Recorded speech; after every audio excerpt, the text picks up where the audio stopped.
제사날, 고요한 한옥의 아침. 경상북도의 작은 시골 마을, 골목길이 고즈넉한 한옥들 사이를 굽이 돌아 흐른다. 봄비가 그치고 난 이른 아침, 고풍스러운 기와 지붕에 햇살이 내려앉았다. 조용한 바람이 감나무 가지를 흔들며 안채로 스며들었다. 오늘은 조상 제사가 있는 날, 수십 년을 내려온 전통대로 석씨 가문 식구들이 한자리에 모였다.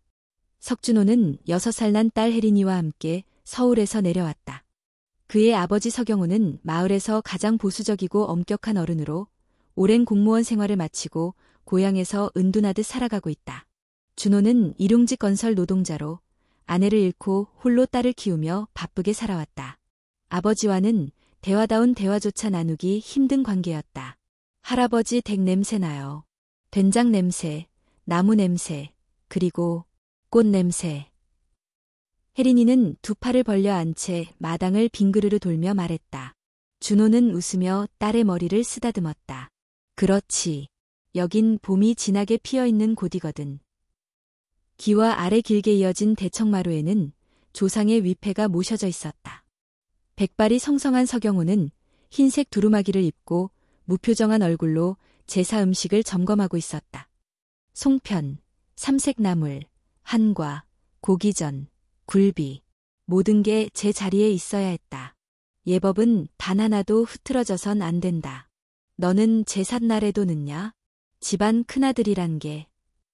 영호의 한마디에 준호는 말없이 고개를 숙였다. 죄송합니다. 아버지. 혜린이 감기 기운이 있어서 천천히 왔습니다.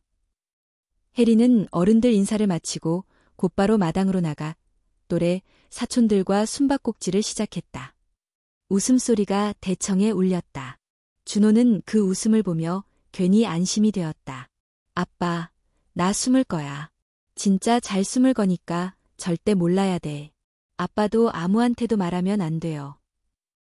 혜린이 눈을 반짝이며 속삭이고는 쏜살같이 달려갔다. 알았어. 조심해서 숨어야 해. 여기선 너무 깊이 숨지 마. 응, 알겠어. 준호는 무심코 딸을 눈으로 따라갔다. 혜린은 안채 뒤쪽 대나무 숲 근처로 사라졌다. 그곳엔 오래전에 사용을 멈춘 우물이 있었다. 마을 사람들조차 잊고 지내던 불이 무성하게 자란 돌담 속의 우물. 제사가 시작되었다. 향이 피워지고 어른들은 차례대로 큰 절을 올렸다. 혜린을 비롯한 아이들은 아직 마당에서 놀고 있었다. 조상의 이름이 울려 퍼지고 가문의 혈통을 잇는 자부심이 기와 아래 번졌다. 그런데 그때였다. 혜린이가 안 보여요. 누군가의 다급한 외침. 순간 대청의 공기가 얼어붙었다. 젓가락 소리, 웃음소리, 제사장의 나지막한 얘기소리마저 뚝 끊겼다. 뭐라고? 준호는 벌떡 일어섰다. 혜린이가 우물 근처에서 안 보여요. 우물 안에 뭔가 소리가 났어요. 조카 중 하나가 창백한 얼굴로 외쳤다. 준호의 손에 들린 제사상 음식이 바닥에 떨어졌다. 두 눈이 뒤집힌 듯 미친 듯이 마당을 뛰어내려갔다. 사람들의 발소리가 연달아 뒤따랐고 마당에 놓인 신발들이 여기저기 흩어졌다. 뒤뜰, 대나무 숲 너머, 버려진 듯 방치된 우물이 있었다. 모서리마다 이끼가 껴있고 둘레는 덤불로 덮여 있었다. 준호는 우물에 가까이 다가갔다. 그 속은 어두웠고 차갑고 끝이 보이지 않았다. 혜린아, 혜린아. 그의 외침은 우물 속으로 가라앉았다. 대답이 없었다. 물소리만이 메아리처럼 올라왔다. 누군가 낡은 밧줄을 가져왔다. 준호는 한치의 망설임도 없이 그 밧줄을 허리에 감았다. 준호야, 안 돼. 너무 위험해. 어머니가 울부짖었다. 하지만 그는 뒤돌아보지 않았다. 딸이 없으면 난 살아도 사는 게 아닙니다. 그 한마디만 남기고 그는 뛰어들었다. 우물의 벽을 따라 그의 몸이 미끄러지듯 내려갔다. 차가운 돌벽이 그의 팔과 등을 스치며 상처를 남겼다. 그리고 곧이어 물, 가슴팍까지 차오른 물이 그의 몸을 휘감았다. 그 아래 빛이 닿지 않는 깊은 곳. 준호는 숨을 고르며 어둠 속에서 딸의 이름을 반복했다. 혜린아, 아빠야, 대답 좀 해줘. 우물 안. 차가운 물이 준호의 가슴까지 차올랐다. 호흡은 얕고 거칠었고 몸은 이미 여러 군데 긁히고 피범벅이 되어 있었다. 팔은 무거웠고 다리는 진흙 속에 빠져 자유롭게 움직이지 못했다. 하지만 그는 외쳤다. 다시, 또다시. 혜린아, 아빠야. 들리면 대답해줘. 혜린아. 돌로 만든 우물벽에 목소리가 부딪혀 부서지고 다시 되돌아왔다. 어둠은 너무 짙고 빛 한 줄기조차 내려오지 않았다. 그저 젖은 바위, 진흙 내음, 정지된 공기. 무언가가 서서히 생명을 삼키고 있는 듯한 정적. 그때였다. 물속 어딘가에서 작은 파문이 일었다. 준호는 즉시 그 방향으로 몸을 돌렸다. 두 손으로 바닥을 더듬으며 앞으로 나아갔다. 그리고 어디선가 손끝에 닿은 작은 손. 작고 차갑고 떨리고 있는 손이었다. 혜린아. 그는 떨리는 손을 잡아당겼다. 혜린은 축 늘어진 채 눈을 감고 있었다. 물에 젖은 머리카락이 얼굴에 들러붙어 있었다. 숨소리는 희미했지만 분명히 있었다. 아직 살아 있었다. 준호는 눈물을 삼키며 딸을 자신의 어깨 위에 올렸다. 바닥이 미끄러워 중심 잡기도 힘들었지만 아이의 머리를 물 위로 드는 것이 먼저였다. 자신은 물속에 더 잠기더라도 상관없었다. 괜찮아, 혜린아. 아빠가 왔어. 이제 괜찮아. 아빠가 절대 놓지 않아. 그는 중얼이며 아이의 등줄기를 감쌌다. 차가운 물속에서 따뜻한 체온을 불어넣기라도 하듯 계속해서 말을 이었다. 그 말은 아이를 위한 것이기도 했지만 스스로를 붙잡기 위한 다짐이기도 했다. 한편 우물 위에서는 점점 혼란이 극에 달하고 있었다. 가족들은 마당에 흩어져 울고 있었고 이웃 주민들이 달려와 사정을 들은 뒤 함께 우물 주변을 정리하기 시작했다. 한 남자는 낡은 송풍기와 길다란 고무 호스를 가져와 우물 아래로 공기를 보내보려 했었다. 누군가는 휴대전화로 119에 전화를 걸어 상황을 설명하고 위치를 알렸다. 구조대는 20분 안에 도착한대요. 기다리면 안 돼요. 아래에서 지금 숨을 못 쉬고 있잖아요. 줄이 더 있어야 하는데. 밧줄은 이게 전부야. 더는 안 내려가. 누군가는 구조를 시도하려 했고 누군가는 절망에 빠져 발을 동동 구르고 있었다. 그 가운데 서경호는 말없이 서 있었다. 그의 눈은 여전히 우물 속을 내려다보고 있었지만 그 표정은 무너지고 있었다. 평생 원칙과 체면으로 살아왔던 그에게 지금 이 상황은 설명할 수 없는 충격이었다. 아들이, 자신이 이해하지 못했던 그 아들이 목숨을 걸고 딸을 구하러 뛰어든 것이다. 그의 아내, 혜린의 할머니는 눈물로 눈이 붓도록 울고 있었다. 우리 준호야. 제발, 제발 무사해야 해. 15분 후, 마침내 구조대 차량이 마당에 도착했다. 등화가 반짝이고 구조복을 입은 남자들이 줄을 끌고 달려왔다. 그중 가장 앞에 선 청년은 바로 민준이었다. 20대 후반의 구조대원으로 강하고 민첩한 체격, 날카로운 눈빛을 지녔다. 우물 깊이는 대략 30m 이상 됩니다. 안쪽은 물이 가슴까지 찬다고 합니다. 확인했습니다. 장비 착용 후 즉시 하강하겠습니다. 민주는 말없이 하강 장비를 착용했다. 산소통을 등에 짊어지고 조명 장치를 머리에 고정시켰다.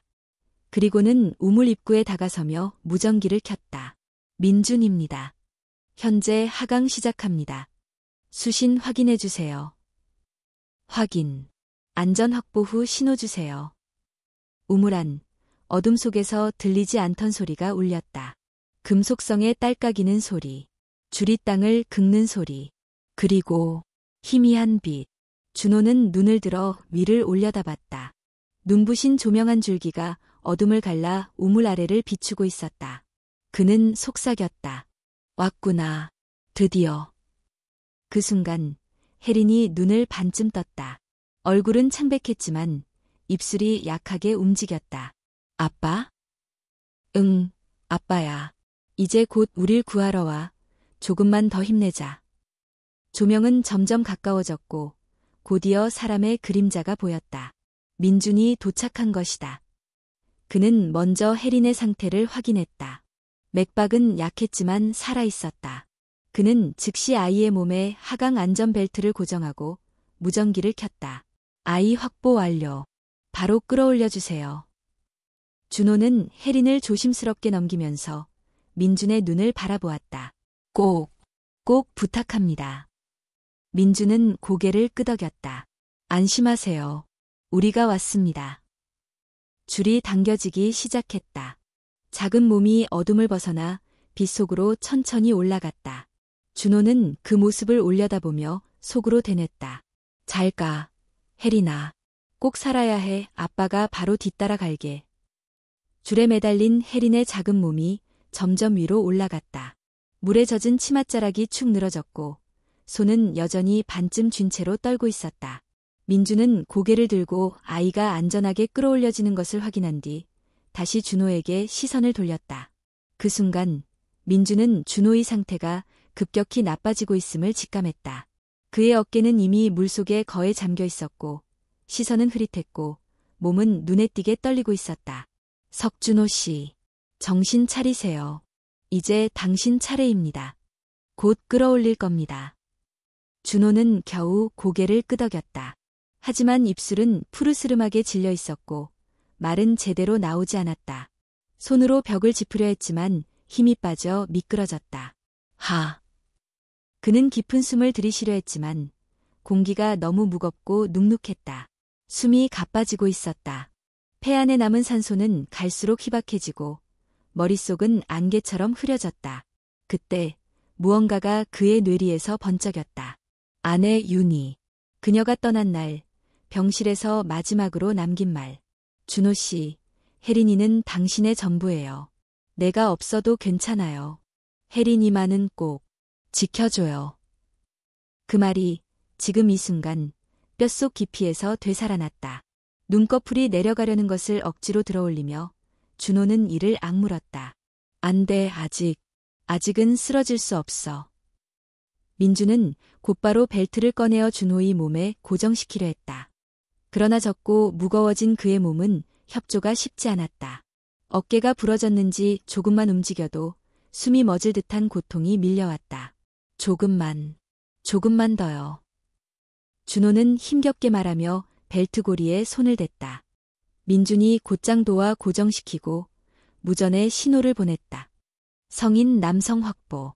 바로 끌어올립니다. 당장입니다. 지상에서는 이미 혜린이 무사히 구조되어 구급대원에게 넘겨진 상황이었다.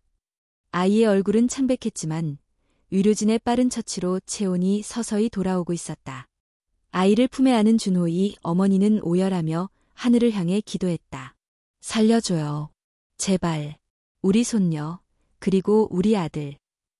줄이 서서히 올라가기 시작했다. 하지만 준호의 의식은 흐릿해지고 있었다. 그는 민준의 팔에 몸을 기대고 간신히 숨을 이어가고 있었다. 딸은 무사한가요? 민준은 조용히 대답했다. 네, 무사합니다. 지금 밖에서 기다리고 있어요. 그 말을 들은 순간 준호의 입꼬리가 아주 희미하게 올라갔다. 그것은 안도의 미소이자 생존의 이유를 다시 확인한 사람이 짓는 얼굴이었다. 다행이다. 그 말을 마지막으로 그의 고개는 민준의 어깨에 조용히 기대었다.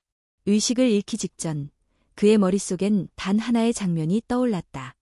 혜린이 두 팔을 벌리며 자신을 향해 달려오는 모습. 아빠. 그 짧은 장면이 눈물과 진흙에 범벅된 현실 속에서도 유일하게 따뜻한 빛이었다. 줄이 흔들리며 천천히 올라갔다. 어둠은 조금씩 멀어졌고 마침내 우물 밖하늘의 빛이 눈앞에 다다랐다. 준호와 민준이 지상에 도착했을 때 사람들은 숨을 죽였다. 준호는 정신을 잃은 채 민준의 품에 안겨 있었고 그의 팔은 여전히 허공을 향해 뻗은 채 굳어 있었다. 마치 아직도 혜린을 안고 있는 것처럼. 아이고야. 준호야. 정신 차려. 누군가 오열했고 누군가는 그 자리에 주저앉았다.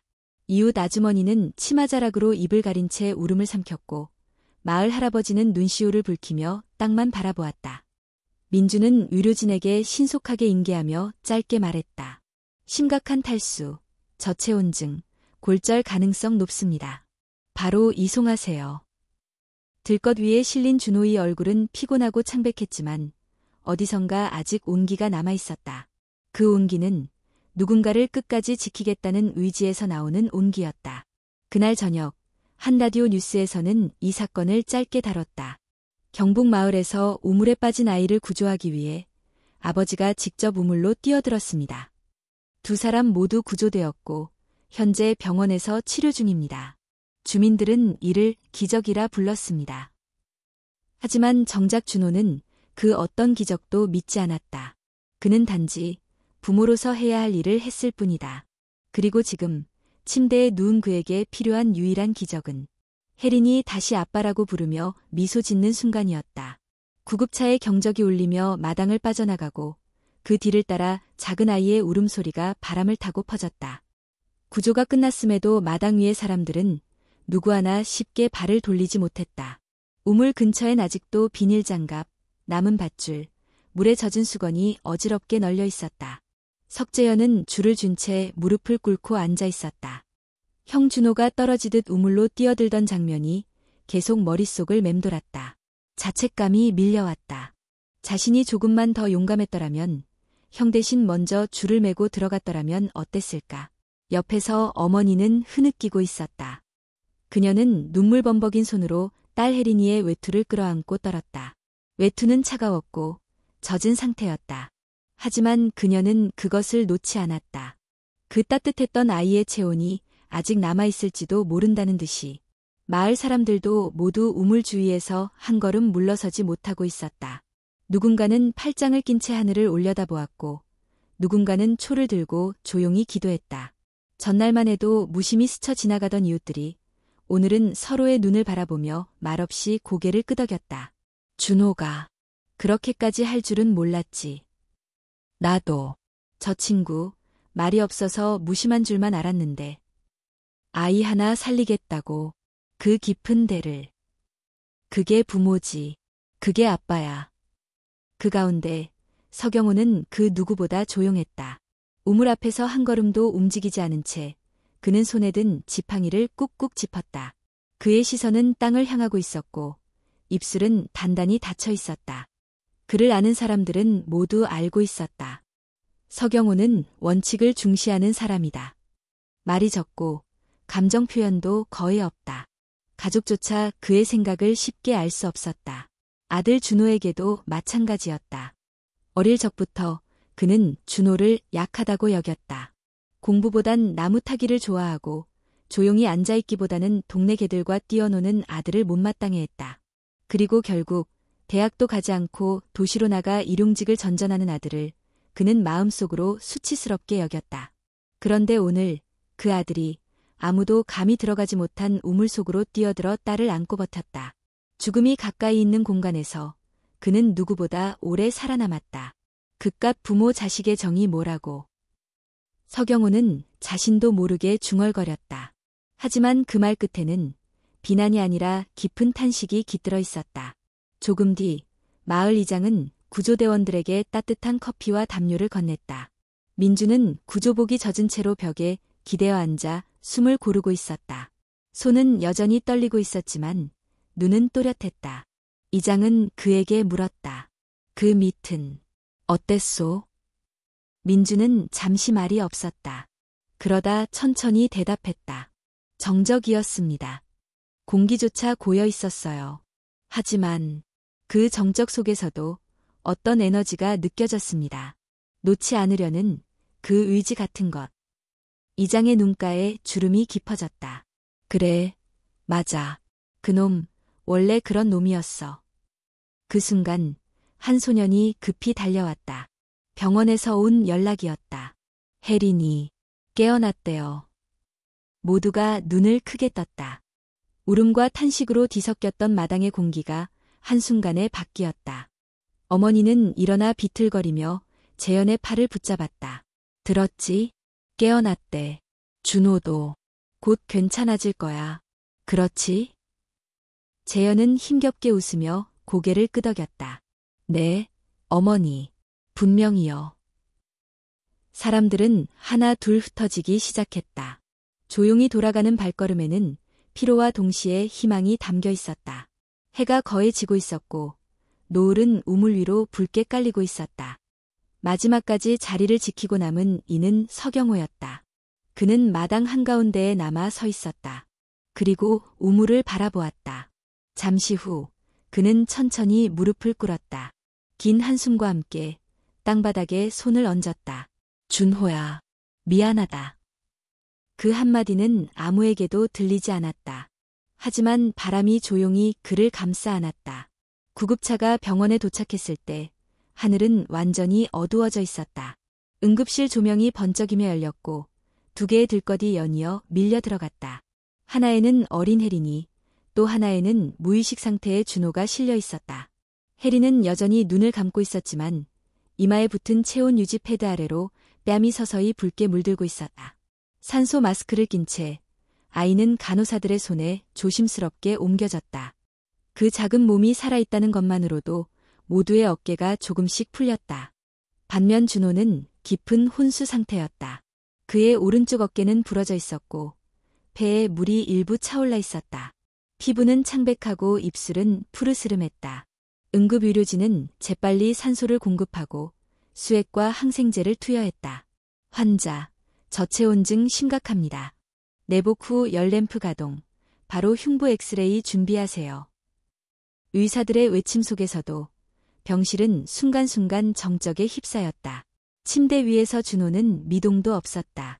그러나 그의 심장은 여전히 뚜벅뚜벅 뛰고 있었고 뇌파는 희미하 남아 생존을 의미하는 신호를 내보내고 있었다. 석재현은 병원 복도에 앉아 있었다. 그의 옆에는 어머니가 손을 꼭 쥔 채 앉아 있었고 복도 끝에서는 민준이 구조복을 벗고 땀에 젖은 머리칼을 손으로 쓸어넘기고 있었다. 형이 아직 깨어나지 않았어요. 재현이 조용히 말했다. 어머니는 입술을 깨물며 눈을 감았다. 그 아이가 살아났으니 준호도 곧 눈을 뜰 거야. 그래야 해. 그녀의 눈물은 더 이상 흐르지 않았다. 대신 마음속에서 타들어가는 듯한 기도가 반복되고 있었다. 어릴 적 준호가 아팠을 때 밤새 머리를 쓸어내리며 을조리던 자장가가 불현듯 떠올랐다. 그 시각, 중환자실 안. 조용히, 아주 미세하게 준호의 손가락이 움직였다. 몸은 여전히 무겁고 어깨는 짓눌린 듯이 아팠으며 눈꺼풀은 천근 같았지만 그는 무엇인가를 느꼈다. 온기가 있었다. 작은 손이 자신의 손을 꼭 붙잡고 있는 감각. 그는 그 감각을 따라 꿈속처럼 떠올랐다. 어둠 속 우물, 물에 젖은 딸아이, 자신을 향한 그 또렷한 눈빛. 아빠, 올 줄 알았어. 그 말이 심장을 다시 두드렸다. 그리고 그 순간 눈꺼풀이 살짝 떨리며 열렸다. 불빛은 흐렸고 모든 것이 희미했지만 그는 들을 수 있었다. 심장 박동 소리, 산소 기계 소리, 그리고 누군가의 흐느낌. 준호야, 준호야. 그의 어머니였다. 준호는 입술을 열려 했지만 말이 되지 않았다. 대신 그는 눈을 깜빡이며 표시했다. 그리고 간신히 입술을 움직였다. 혜린이. 어머니는 고개를 끄덕이며 손등을 쓰다듬었다. 괜찮아. 살아있어. 너도, 그 애도, 둘 다 살아있어. 그제야 준호는 눈을 감았다. 안도감이 밀려오며 짧은 미소가 그의 입가에 걸렸다. 그가 싸웠던 것은 죽음이 아니라 기다림이었다. 누군가가 와주기를 기다리는 아이의 믿음을 저버리지 않기 위해 그는 끝까지 버텼던 것이다. 다음 날 준호는 일반 병실로 옮겨졌다. 그의 옆 침대에는 혜린이 누워 있었다. 아이는 여전히 열이 조금 있었지만 의식은 맑아졌고 곧 식사도 시작할 수 있을 거라 했다. 혜린은 고개를 돌려 아빠를 바라보았다. 아빠, 정말 왔구나. 준호는 고개를 끄덕였다. 응, 항상 간다고 했잖아. 혜린이 부르면 아빠는 어디든 간다고. 무서웠어. 하지만 아빠가 올 거라 믿었어. 아이의 눈에 눈물이 맺혔다. 하지만 그 눈물은 공포가 아니라 기쁨이었다. 자신이 잊히지 않았고 포기되지 않았으며 끝까지 기억되었다는 확신. 그런데 아빠. 응. 다음에는 그냥 전화해줘. 우물은 너무 무서웠어. 준호는 웃음을 터뜨렸다. 그래, 약속할게. 다음엔 무조건 전화 먼저. 두 사람은 웃었다. 병실 창문 너머로 봄바람이 불어왔다. 벚꽃이 간간히 흩날렸고 그 아래로 흰색 유니폼을 입은 간호사가 조용히 걸어가고 있었다. 그날 저녁 마을 뉴스에서는 이 사건을 우물 끝에서 건져낸 생명이라고 보도했다. 하지만 준호는 그런 타이틀이 의미 없다고 느꼈다. 그는 단지 혜린이라는 한 사람의 이름을 끝까지 놓지 않으려 했을 뿐이다. 그 이름 하나가 그를 다시 살게 했다. 그날 밤 병실 안은 조용했다. 창문 너머로 불어오는 봄바람이 커튼을 살짝 흔들고 의료기기의 작고 규칙적인 소리만이 공기를 채웠다. 석준호는 머리를 벽 쪽에 기대고 누워 있었다. 움직이는 것은 아직 쉽지 않았지만 고통은 점차 익숙해지고 있었다. 침대 옆에는 혜린이 잠들어 있었다. 작은 몸을 이불에 감싼 채 손을 입가에 대고 숨소리를 고르게 내쉬었다. 어젯밤까지만 해도 온몸을 떨며 악몽을 꾸던 아이가 지금은 평온하게 잠들어 있는 모습을 보며 준호는 가슴이 따뜻해졌다. 고생했지. 혼잣말처럼 내뱉은 그 말은 혜린을 향해서도 자신을 향해서도 한 말이었다. 그 순간 병실 문이 조심스럽게 열렸다. 조심스러운 발걸음 소리와 함께 한 사람이 들어왔다. 준호는 고개를 돌려 확인했다. 서경호였다. 아버지는 평상복 위에 얇은 점퍼 하나 걸치고 손에는 봉지 하나를 들고 있었다. 준호는 무릎 반사적으로 굳었지만 다시 긴장을 풀었다. 아버지와 단둘이 마주한 것은 어쩌면 몇 년 만일지도 몰랐다. 영호는 아무 말 없이 혜린이의 얼굴을 바라보았다. 그 눈길은 조심스러우면서도 길었다. 아이의 뺨이 붉어져 있는 것을 보며 그는 안도하는 듯 천천히 숨을 내쉬었다. 살았구나. 그 말은 단순한 생존을 넘어 누군가를 놓치지 않았다는 안도 그 자체였다. 준호는 목이 메었지만 조심스럽게 말했다. 혜린이는 괜찮아요. 다행히 크게 다치지 않았어요. 영호는 고개를 끄덕이고는 병실 한켠에 놓인 의자에 앉았다. 잠시 침묵이 흘렀다. 창밖에서는 간간히 응급차의 사이렌 소리가 멀리서 들려왔고 병실 내부는 숨소리와 기계음 외엔 아무것도 없었다. 내가 말이야. 서경호가 먼저 입을 열었다.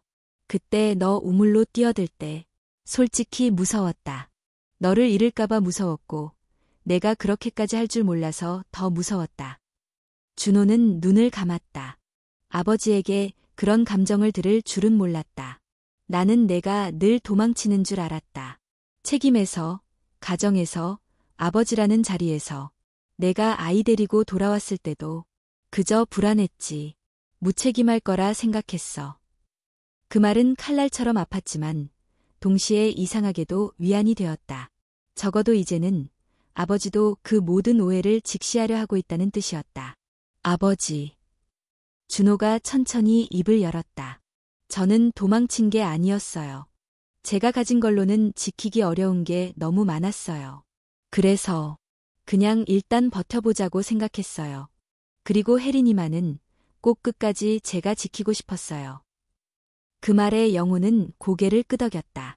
그의 눈동자에 물기가 잠시 맺혔다가 이내 사라졌다. 그게 부모라는 거겠지.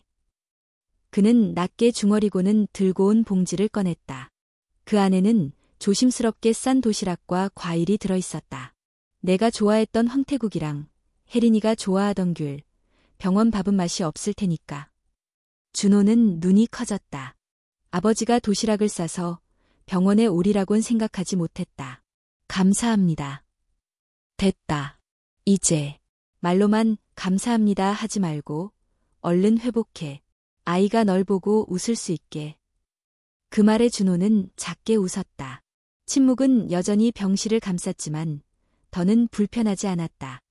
어쩌면 그들은 말이 없을수록 서로를 더 잘 이해하는 법을 배운 건지도 모른다. 시간이 흘렀고 영호는 조용히 자리에서 일어섰다. 내일 다시 올게. 너도 혜린이도 잘 자라. 그는 문을 열고 나가려다 말고 마지막으로 뒤를 돌아보았다. 준호야. 네. 그날 넌 정말 훌륭했다. 문이 닫혔고 병실에는 다시 조용한 밤이 내려앉았다. 준호는 깊은 숨을 쉬며 눈을 감았다. 마음 한쪽이 처음으로 가볍게 느껴졌다. 옆 침대의 혜린이도 이불을 끌어당기며 조용히 웃고 있었다. 아빠와 할아버지의 대화를 들었던 걸까? 그녀는 조용히 혼잣말을 했다.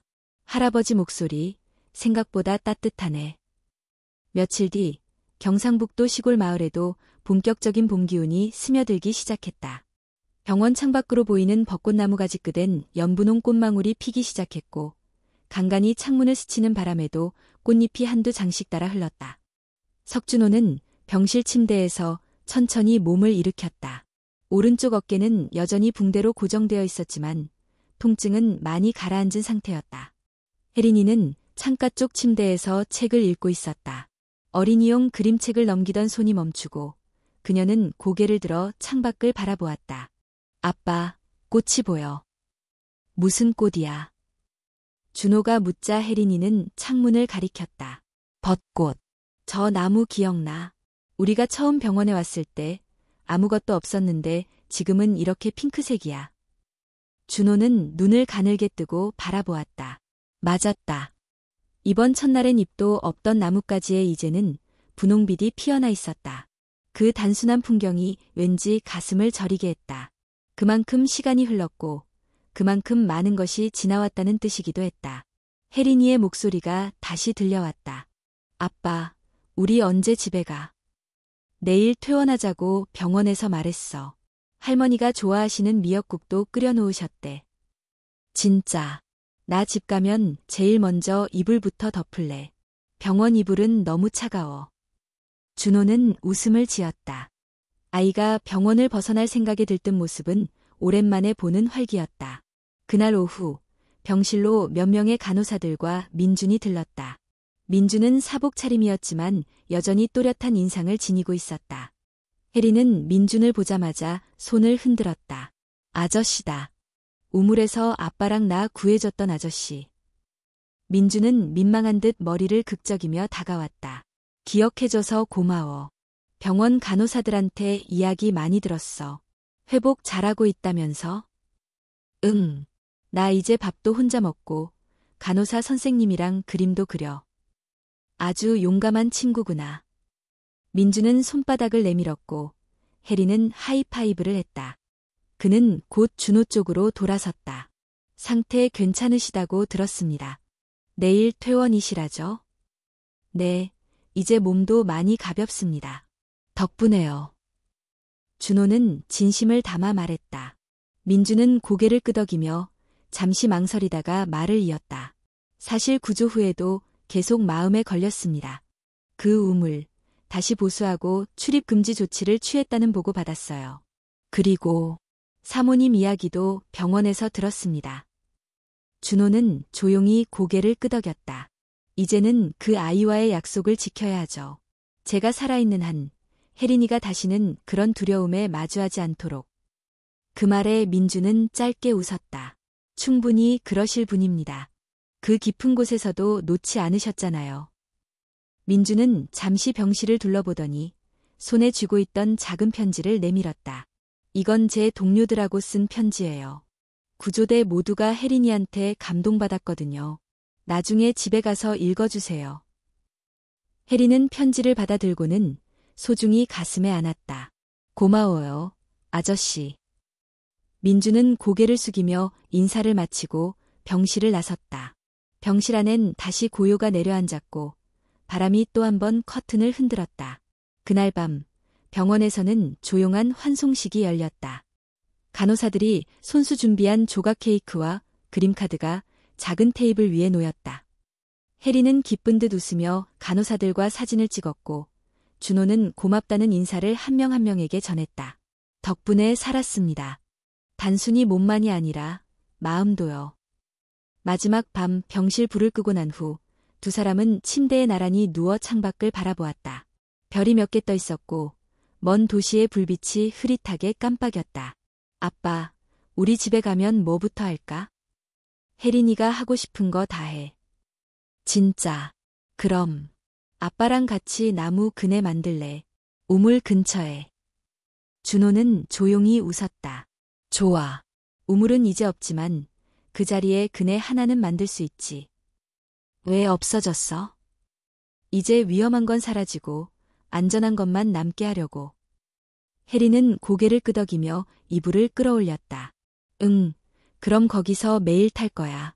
그리고 하늘 보면서 아빠한테 물어볼 거야. 뭘? 오늘도 아빠는 날 지켜보고 있냐고.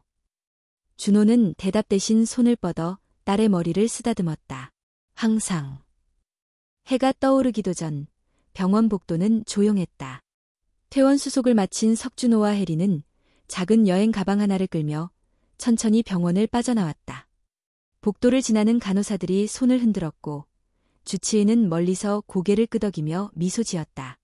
혜리는 병원 문을 나서며 깊은 숨을 들이켰다. 와, 바람이 다르다. 준호는 그 말에 웃음을 지으며 아이의 손을 꼭 잡았다. 응, 이제는 진짜 봄이네.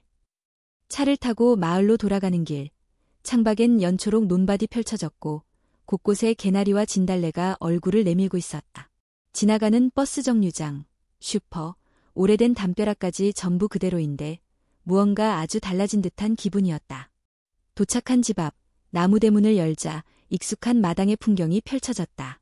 고양이 한 마리가 처마 밑에서 기지개를 켰고 마당의 도랑아리엔 이끼가 다시 피어나고 있었다. 다만 한 가지, 눈에 띄게 바뀐 것이 있었다. 우물이 있던 자리가 말끔히 정리되어 있었다. 정갈한 흙 위에 벽돌이 평평하게 놓여 있었고 그 위엔 작은 팻말이 꽂혀 있었다. 여기, 다시 시작하는 자리. 그 팻말을 본 혜리는 잠시 걸음을 멈추었다. 아빠, 저기. 응, 그 자리는 이제 우물이 아니야. 혜린이랑 내가 같이 살아서 돌아온 자리야. 아이의 눈이 반짝였다. 그럼 그네 달자. 준호는 고개를 끄덕였다. 약속했지. 이 자리엔 이제 웃을 일만 남기자. 며칠 뒤 준호는 어깨 부상을 조심히 다독이며 마당을 정리하기 시작했다. 장작을 쌓고 작은 텃밭을 고르고 옛날 휘어진 문을 다시 달았다. 몸이 온전치 않아 모든 작업이 느렸지만 하나하나 손으로 직접 하려 했다. 손을 움직일수록 마음이 편안해졌기 때문이었다. 서경호도 조금씩 마당에 나왔다. 말수는 여전히 적었지만 예전처럼 인상을 찌푸리지는 않았다. 대신 아침마다 직접 물을 끓여 며느리에게 차를 내주고 손녀에게는 삶은 달걀을 까주었다. 한 번도 하지 않았던 일들이었다. 이젠 손녀가 집에 있는 게 익숙해져야겠지. 어느 날 영호는 그렇게 말하며 혜린이 만든 색종이 꽃을 지갑에 넣었다. 어머니는 삼시세끼를 정갈하게 차렸다. 특별한 음식은 없었지만 된장찌개 냄새와 김치전 굽는 소리는 마당을 채우기에 충분했다. 혜린은 몇 끼 식사를 다 비웠고 먹으면서 꼭 누군가에게 감사 인사를 했다. 할머니, 맛있어요. 할아버지, 달걀 잘 까졌어요. 밤이 되면 세 식구는 마루에 앉아 별을 보았다. 이불을 덮고 누워 반딧불이 하나 지나가면 소리도 없이 웃었다. 준호는 그 모습을 보며 마음속으로 되뇌었다. 지키고 싶던 게 여기 다 있구나. 하루는 혜린이 물었다. 아빠, 나중에 나도 아빠처럼 누군가를 지켜줄 수 있을까? 준호는 곧바로 대답하지 않았다. 대신 아이의 손을 잡고 말했다. 누굴 지키고 싶은 마음이 있다면 그건 이미 시작한 거야. 그럼 나 시작한 거네. 아빠 아플 때 병원에서 계속 손 잡았잖아. 준호는 웃으며 고개를 끄덕였다. 맞아. 그때 아빠도 내 손 덕분에 다시 눈 떴어. 며칠 후 동네 초등학교에서 혜린의 전학 등록을 마쳤다. 학교 측에선 우물 사고를 알고 있었기에 교장 선생님이 직접 인사하며 말했다. 아이가 이겨낸 경험은 무엇보다 큰 자산이 될 겁니다. 조심스럽게 천천히 친구들과 어울릴 수 있도록 돕겠습니다. 학교 첫날, 혜린은 초조한 듯했지만 돌아오는 길엔 활짝 웃었다. 아빠, 나 친구 2명 생겼어. 근데 이름이 어려워. 내일 다시 물어보려고. 그 말에 준호는 마음 놓인 얼굴로 고개를 끄덕였다. 괜찮아. 이름은 천천히 알아가면 돼. 중요한 건 그 이름을 부를 때 따뜻한 마음이 담겨 있는 거야. 그날 밤 준호는 마당 한가운데에 작은 나무판을 박았다. 그 위에는 글씨가 새겨져 있었다. 우리 다시 피어나는 자리. 바람이 불어 그 위로 꽃잎 하나가 내려앉았다. 우물이 있던 자리는 이제 그네가 설치될 공간이었고 그 주변에는 새로 심은 들꽃들이 자리를 잡고 있었다. 누군가는 이 자리를 보며 이렇게 말할지 모른다. 여기가 사고가 난 곳이야. 하지만 해리는 단호하게 고개를 저을 것이다. 아니요. 여긴 아빠가 절 안아줬던 자리예요. 봄비가 촉촉히 내리던 어느 아침, 석준호는 비옷을 걸친 채 마당 한가운데 서 있었다. 어깨의 통증은 여전했지만 이제는 움직이는데 큰 지장이 없었다. 그가 들고 있는 건 어린이용 작은 꽃삽과 몇 포기의 해바라기 모종이었다. 혜린이 옆에서 우비를 입고 조심스럽게 흙을 고르고 있었다. 아빠, 이건 여기 심을까? 햇빛 많이 받는 자리니까 잘 클 것 같아. 좋은 생각이야. 해바라기는 햇빛을 좋아하니까 여기가 딱이네. 두 사람은 조심스럽게 땅을 파고 모종을 심었다. 그 자리, 바로 옛 우물이 있던 자리였다. 며칠 전 설치한 나무 그네 옆에는 이제 작은 화단이 만들어지고 있었다. 꽃과 흙, 나무와 아이의 손길이 섞인 그곳은 이전과 완전히 다른 의미의 장소가 되어가고 있었다. 서경호는 마루에서 그 모습을 지켜보고 있었다. 손에는 따뜻한 차 한 잔이 들려 있었고 눈길은 오래 머물렀다. 그는 아직도 입으로 많은 것을 말하진 않았지만 준호는 아버지의 시선을 통해 그의 변화를 느낄 수 있었다. 그 자리를 무조건 없애려고만 했던 내가 어리석었지. 며칠 전 영호는 그렇게 말했다. 지운다고 다 사라지는 게 아니라는 걸 이제야 알겠다. 기억은 덮어두는 것이 아니라 마주하고 새로운 의미로 다시 세워야 한다는 것을 그는 배운 것이었다. 그날 오후 마을 이장이 찾아왔다. 작은 서류 봉투를 들고 온 그는 조심스레 말했다. 서울에서 방송국에서 연락이 왔습니다. 구조 이야기 인터뷰하고 싶다고 하네요. 준호는 고개를 저었다. 저는 특별한 사람 아닙니다. 그저 제 아이를 지킨 것뿐이에요. 그렇지만 사람들이 감동받은 건 바로 그 당연한 걸 지켜낸 모습이어서 그런 겁니다. 준호는 한참 생각에 잠겼다가 대답했다. 그럼 그 시간을 아이와 함께 기록하는 방식이면 좋겠네요. 아버지가 어떻게 살았는지, 아이가 어떻게 컸는지를 남기는 거, 그게 더 의미 있을 것 같습니다. 며칠 뒤 혜린의 학교에서는 작은 글쓰기 대회가 열렸다. 주제는 내가 기억하고 싶은 순간. 혜린은 조용히 책상에 앉아 연필을 잡았다. 그리고 한 문장을 써내려가기 시작했다.